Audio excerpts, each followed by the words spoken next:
دوتي بارو في بدو كتدوي إسنيهمن أنجولي وارديا سن أكابيت جيران إسنينجي نمبيخ موسى داس جولي وارديا تن أباج على تنفم برا تورنسن نمبيخ وان تعمل سيما يواتي ورانا بيتو تاتي نجن جرى خناتي في وارديا دا جامعتي تشدي فمي يوغا دمي سالفا خايه بارو رساسا دوي لينچو جلچيو سر ندغيفن بكتنا سر غدي قبي غر قبي ندغيفن يوسف تاي وتاي ندغيفن يو ورانا بيتو تاي ندغيفن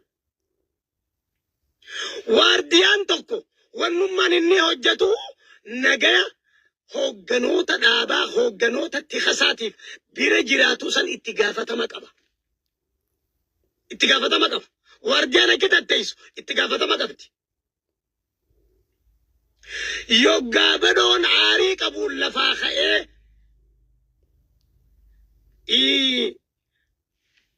baaroo tumsaadhaa lafa buusee baaroorraan tarkaanfatee leencoo jala ceehu baaroo kuffisee jechuudha.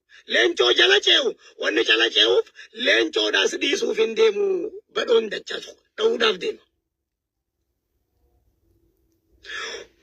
Wanni leencoo jalaa hambise badoo miilaa dhawamuusaa qofa. Wanni jalaa hambise amma akka gaarii qalbeeffadhaa bakka tan akka gaarii qalbeeffadhaa.